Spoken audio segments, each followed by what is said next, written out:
Don't miss out on the last few weeks of football action with Prize Picks, the best place to win cash while watching the playoffs. The app is simple. Pick more or less on at least 2 players for a shot to win up to 1,000 times your cash. Download the Prize Picks Daily Fantasy Sports app today and use code FIELD and get $50 instantly when you play $5. That's code FIELD on Prize Picks to get $50 instantly when you play $5. You don't even need to win to receive the $50 bonus. It's guaranteed. Prize Picks. Run your game. Must be present in certain states. Visit prizepicks.com for restrictions and details. This episode is brought to you by Indeed. When your computer breaks, you don't wait for it to magically start working again. You fix the problem. So why wait to hire the people your company desperately needs? Use Indeed's sponsored jobs to hire top talent fast. And even better, you only pay for results. There's no need to wait. Speed up your hiring with a $75 sponsored job credit at Indeed.com/podcast. Terms and conditions apply. Hold on to your butts. We are changing the course of history as we see it. That is what Western demands.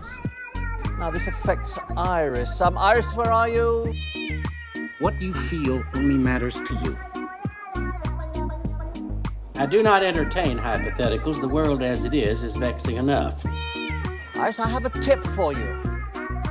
Don't take drugs! Or whatever movies with Wesley and Iris. ¿Qué pasó? Y bienvenidos a Or Whatever Movies. Me llamo Wesley, and I'm here with mi hermanita. Iris. Y ahora, how do you say today? Hoy.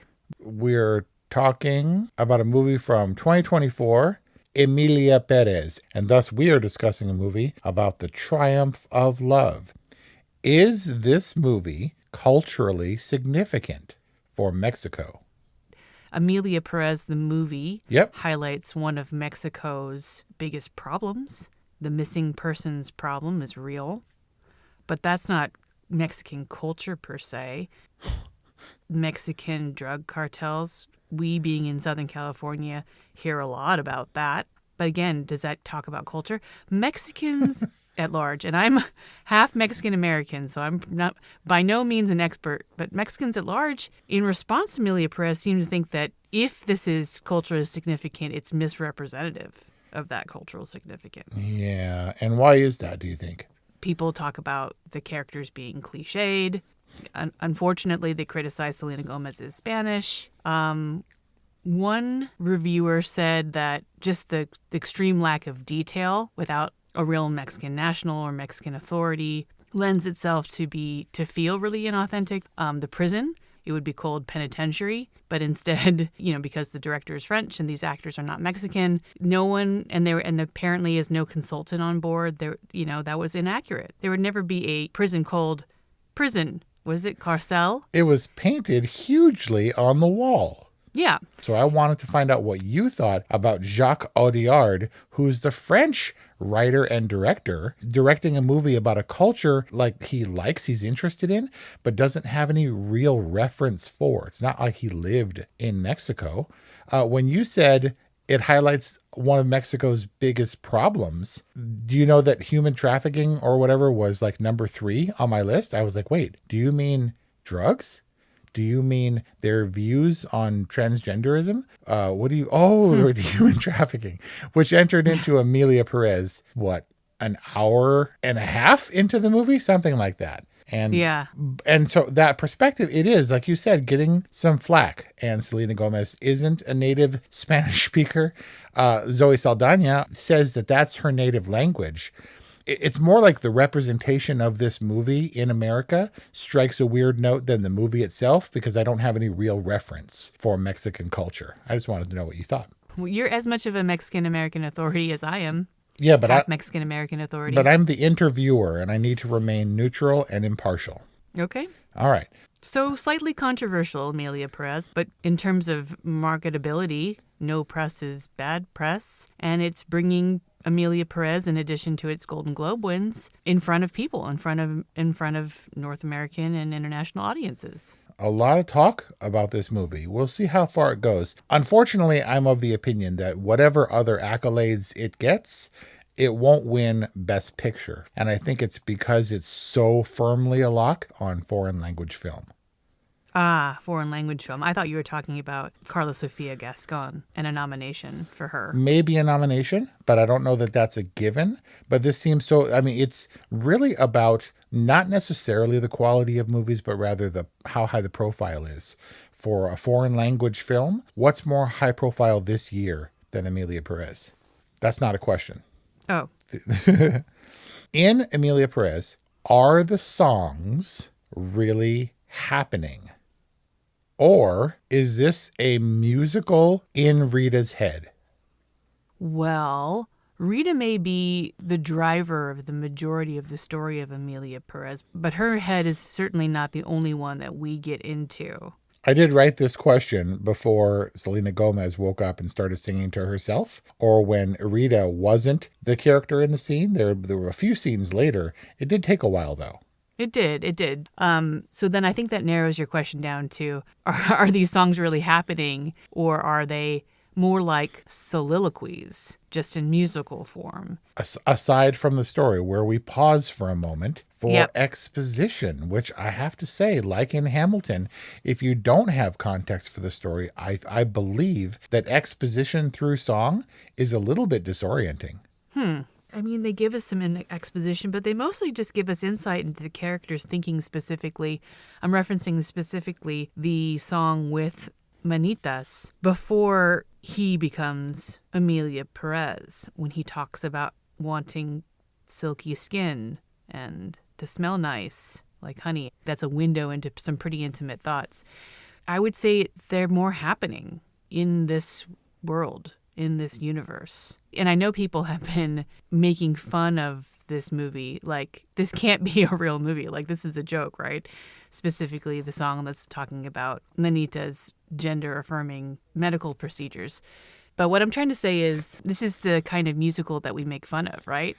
Where people are talking and then they suddenly start singing about what's going on in their mind. And you're like, what is happening? An excellent segue into my next question. Is the vaginoplasty from penis to vagina song supposed to be funny? Is it supposed to be beauty school dropout? Wow.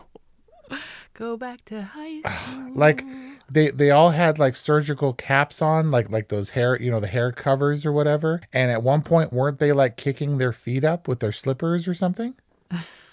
I'm being serious. Tonally, I'm having trouble with this movie because I didn't understand if the songs were real, if this movie was real, and thus was it supposed to, because I feel like all songs, particularly musicals, are celebrations of one thing or another. They're crying out in pain, they're speaking out in ecstasy, they're reveling in some glorious discovery or something, but just kind of you're talking and then you're singing, and there's really no difference in tone in the scene, is strange to me because you're our musical expert. Is it okay to think that that's kind of supposed to be tongue-in-cheek and funny, that song? I suppose there's an absurdity to this whole situation. Specifically, shopping around for medical professionals who can not only do all the procedures that Emilia Perez desires, but can do them confidentially, discreetly. It's an absurd situation, so I think that absurdity extends into the number, but is it also part of the problem? Part of the controversy, where they're making light or fun of a transgender person's journey. And obviously, I think this film would draw a lot more criticism if the central star, the titular Emilia Perez / Manitas, wasn't a transgender actor. So that lends itself an authenticity, and the fact that she embraces this story and is proud to have this story told and to represent this character, I think is something. And even fought, I understand, to play both the Manitas and the Emilia Perez roles. Right. That there was some talk or consideration given to casting different actors in order to create that real distinction between pre-transition Emilia Perez to Emilia Perez. So yeah, a lot of authenticity there. And boy, do they look different, the Manitas and the Emilia Perez characters. It's very convincing. And this is a side quest from that was going to be another nice segue into another topic, but we're going to pause here for a moment. This is a rest stop in the Emilia Perez road trip. But it does get dicey here because did they apply crater face, extremely large pores prosthetics to Ms. Gascon in order to have her play the male counterpart character of Manitas? Yeah, I think there's some pretty heavy prosthetics there, especially on the nose. And they had to have done some skin grafts or transplants, in the narrative, in the story itself, because how else do you get rid of those under eye tattoos? Well, you could laser them off while she's under or what. I don't know. And I ask this question seriously because there's a thing about gender reassignment surgery that I don't know anything about. And that is particularly, does attractiveness, conventionally or otherwise, factor into becoming a woman, i.e. personally, and this is without judgment, I was concerned that Manitas would not make a pretty woman. And that's on me, but also a concern because obviously she looks vastly different just physically from the male that she was. So my official question is, did you think that it was a different person? When Emilia Perez showed up on screen, did you think it was a different actor? I could have, because I didn't have a ton of context for this film and its cast. But no, I didn't. There were some telltale features, namely Emilia Perez's lips. Is that weird? I was don't really know. tracking the lips, Wes. If there was anything feminine and soft about Manitas, it was his lips. And those are Emilia Perez's lips. I was more questioning how Selena Gomez's character couldn't have recognized her husband, even if not in her face, but in her bearing. You can adjust your gait and your posture and your stance and things like that, especially as the body changes, but you can't change like how broad your shoulders are or how, basically your bearing. So it was kind of more of a wonder to me that Selena Gomez didn't recognize her husband. And thank you for a tremendous segue back to my original plan. Next question. Is this movie a fantasy? Is it not real? Why would you say that? Because Selena Gomez didn't recognize any bit of her husband. Because Emilia Perez and Manitas were distinctly sexless. They weren't sexual beings. I don't know that married couple had sex.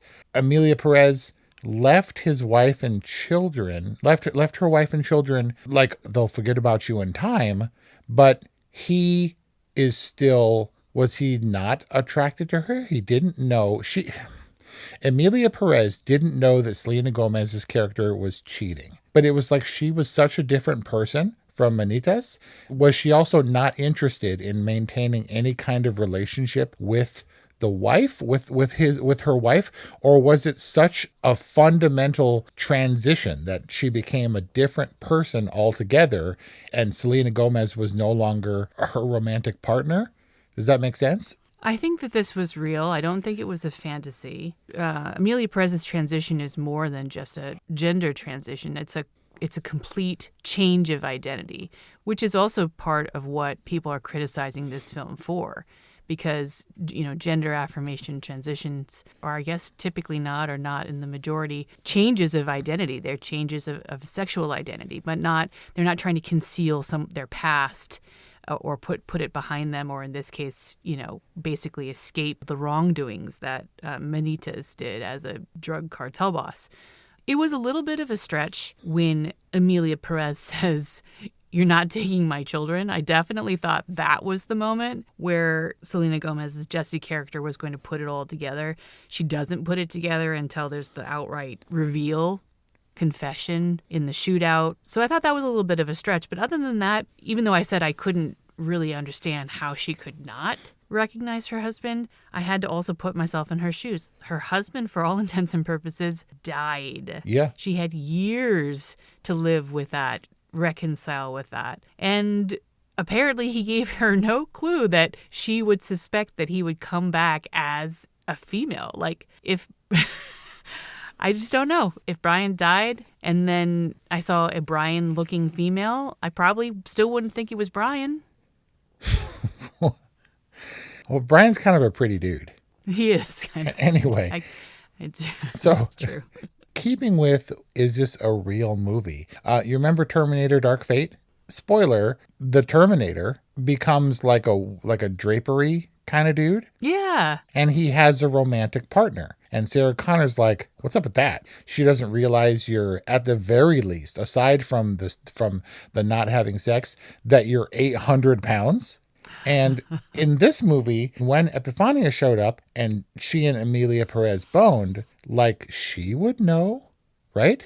I thought, she would probably know something. And but then, if she knew, what's the difference?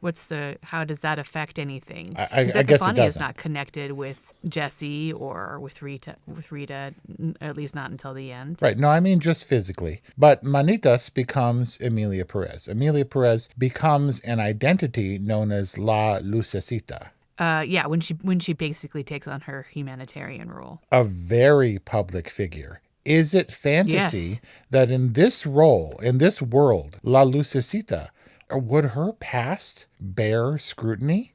Like, isn't someone that famous in the public spotlight, wouldn't their past be scrutinized and investigated? Is there no way that person who doesn't have a public record, Emilia Perez, her history starts at one very specific point. Would nobody have sussed it out?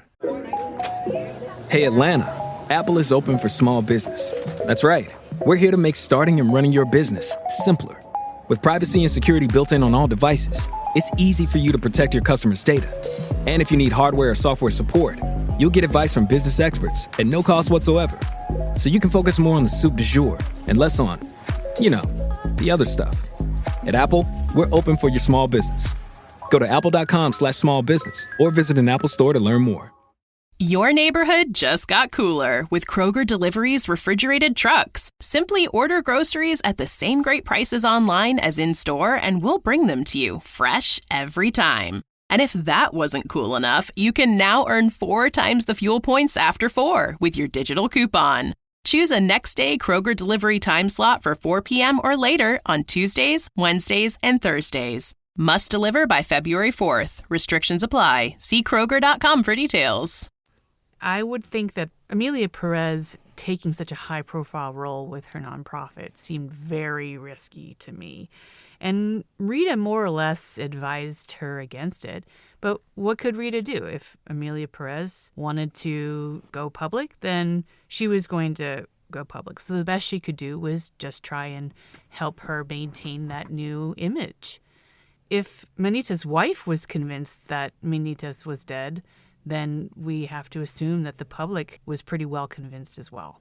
So this movie is about a journey with an uncertain destination. And I think plot-wise, that definitely came to bear because I was like, the whole time you're waiting for the other shoe to drop. Rita knows, but when will anybody else know? When will Jesse realize? When will Emilia Perez be revealed? So therein lay some tension in that there is a secret being kept, and should it even be a secret? Does anyone care? I got the impression that Manitas becoming Emilia Perez had to be done in secret, not just for Jesse or whatever maybe she wanted out of that marriage. I don't know. But I do get the sense that politically speaking, if politics can apply to drug kingpins, that's simply not going to fly in that world, in that culture.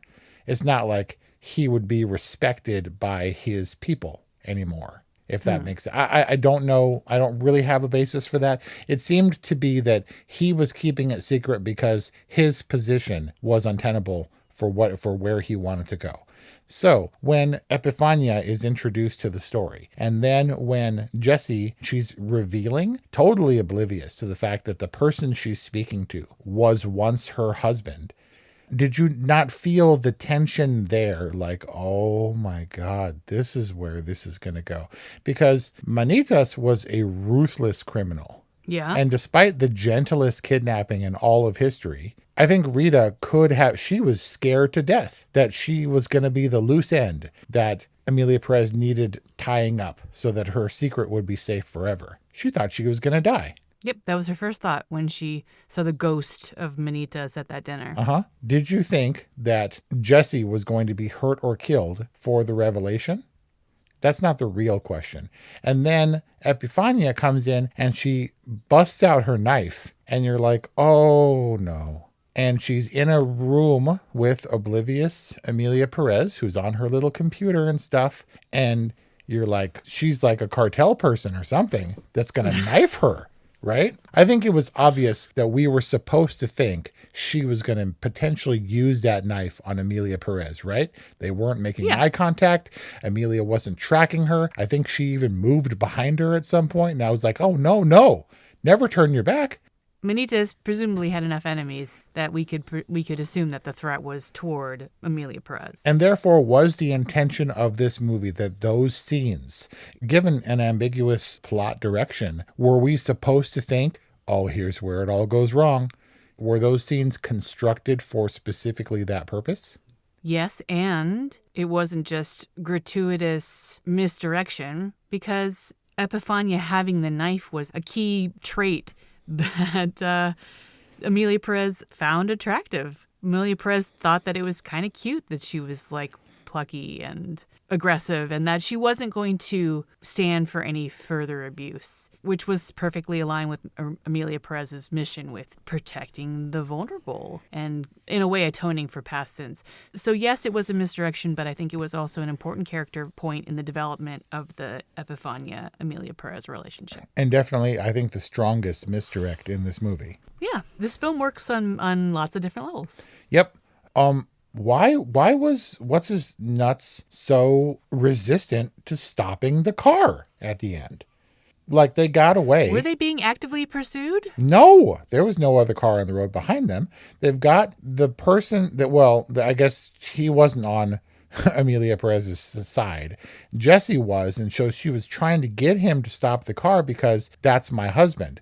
Did he understand, and was he fueled by jealousy? Why were they breaknecking that dark mountain road? So they weren't being pursued. I can only assume that he had some kind of destination that he needed to get to, but why he would drive so recklessly or why he would insist on driving instead of pulling over? Yeah. But what you're asking is, was that manufactured just to create the altercation in the car and the eventual accident? We've talked about movies where they don't wrap things up neatly. You look at the clock. You're reading a book and you know the back cover is coming soon. You know they got to do something or they're going to do absolutely nothing. You know, for a movie that we're getting kind of long, guys, we're at 2 hours and 15 minutes now. We know that we're going to wrap things up. Yeah, the troops are marching to the ancient river in Rome, but you know that there's going to be no war. Right. Because we've got about 10 minutes left of screen time. And so unfortunately, or maybe fortunately, I don't know, people take a lot of issue with the ending, but boy, that wrapped things up in a neat envelope. So all three of them go flying off the cliff, and it's quiet for a moment with the taillights blinking, I think. Yeah, maybe they're okay. They're fine, right? Nope. Boom. You're waiting for that trunk to pop open and for busted Emilia Perez to stalk out. Nope. The entire world of this movie went up in flames in that car crash with Rita there to witness it, strangely, or at least she was present and was like, that took care of that. Credits roll. I think there must have been a time jump there, right? Because it's not like Rita was in pursuit or Rita was caravanning on that escape. Like suddenly she's there, but I think there must have been a time jump. So I guess an ultimate question, is this movie better for being a musical? You know me, you know my thing. What's your thing? This movie was a musical. Did it need to be, and did it make it better? Because I don't think any of these songs were bangers. From what I understand, Emilia Perez was originally intended to be an opera, which would have been a decidedly different take on this story. Does it need to be a musical, or is it really just an aesthetic choice? Is it really just a way of kind of making something that is beautifully complex and adding another layer to it? That's possibly what the intention was. The story is already pretty out there, so the musicalness just adds another layer and adds another element to bring out the emotionality of the story. Maybe if it's a musical and there's a song, then it fits into a larger structure. It fits into a musical, harmonious, melodic structure, which gives it relevance or significance, maybe. That might be a little bit broad. But let's go back to the karaoke song that Jesse and Edgar Ramirez were singing. Remember? Now that was a karaoke song about loving yourself. Yeah. Was that song that they were singing in karaoke a real released and recorded song? Like, is that an actual song that exists in the world? That's an original Emilia Perez soundtrack song. So does it then have the same effect that all the other songs have? It's a message. This is an important piece of the message that we're delivering to you in song with an extra layer, with added resonance. Not real. It was part of the exposition. Yeah, it's about putting the past behind you. It's about owning one's mistakes. Those are themes that resonate across this cast of characters and for this movie at large. So yes, Jesse was delivering that in this weird karaoke scene. And a song about loving yourself, which applies to the broader theme of this movie. More directly, maybe this movie was about atonement. For not for wanting to transition or whatever, but for the fact that Manitas was ruthless. Emilia Perez went to a considerable expense to find the lost son of Arando. So she's taking it upon herself to satisfy the uncertainty of a family that she doesn't know. And that was such a drastic change from her Manitas counterpart. There was good in Emilia Perez, but that seemed entirely different from the bad in Manitas. And I think this is part of the trans community's problem with the Emilia Perez character. People simply want to be their whole selves and therefore go through the transition process. Whereas in Emilia Perez's journey, the desire to be her whole self, which is definitely there, is conflated with this idea of leaving her dirty past behind. Maybe becoming her whole self was necessary to be this person that was in there, this kind, gentle, public servicey person that Emilia Perez becomes. Or maybe it was just full on just guilt. Nothing could possibly atone for the atrocities that I've committed, but I can at least try. I believe that it was trying to match the sort of grand scale of Evita. They took to the streets, and there was a movement after Emilia Perez's death. She was like the Lydia Tarr of Mexico. Yeah, this is a weird Tar-like movie in that you really wonder if you have such a historically significant character, does it, make it less impactful to know that it's entirely fiction?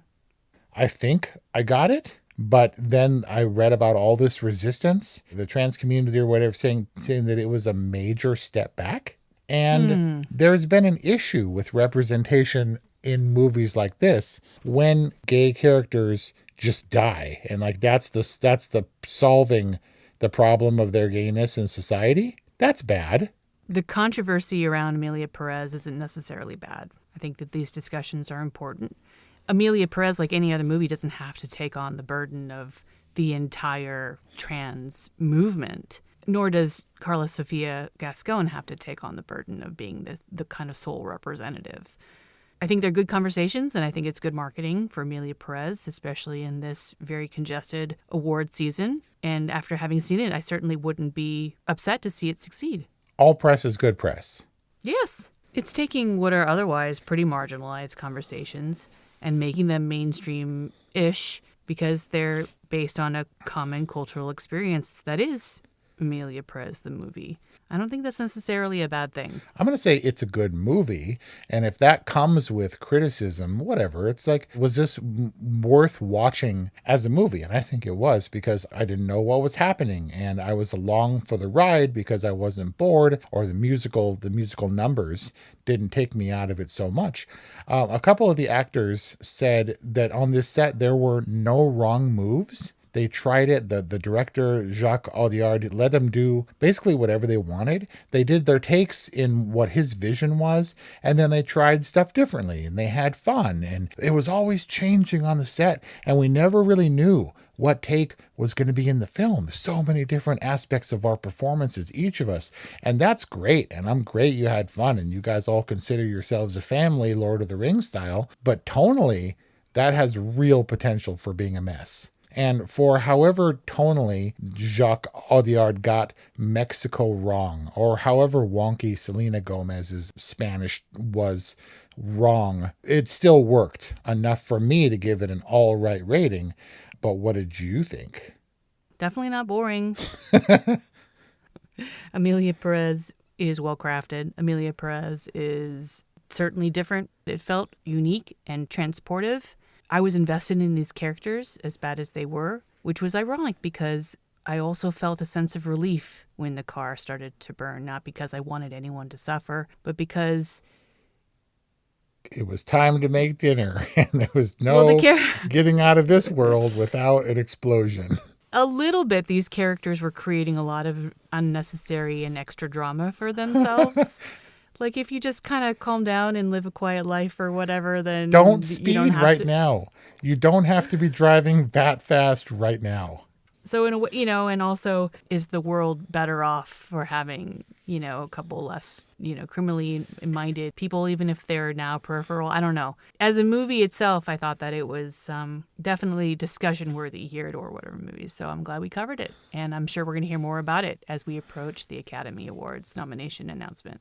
If we ever see them. And that's our discussion of Emilia Pérez, a movie from 2024 available on Netflix. What did you think of Emilia Pérez? Let us know. 818-835-0473 or whatevermovies@gmail.com. Thank you for listening and stay safe out there. Everyone has heard about the U.S. space program, but what is actually going on at NASA? Get the real story in 4 minutes or less with the NASA Daily Podcast from Electricast. Join astronauts and researchers as they conduct groundbreaking experiments, work on the International Space Station, and reach for the stars. NASA Daily, your cosmic update. Electricast. Ever thought about starting your own podcast? Do you have a business or a message you want to share with the world? Well, now it's easier than ever with Electricast. Hi, I'm Mark Netter. And I'm Peter Rafelson. We're the founders of Electricast Media. Whether you want to start a new podcast or already have one, join Electricast to grow your audience, monetize your content, and build your community. With our simple sign-up, you get free promotion, world-class analytics, premium ads, and personal support. Go to electricast.com and join our community today. Electricast. Transform your influence. Electricast.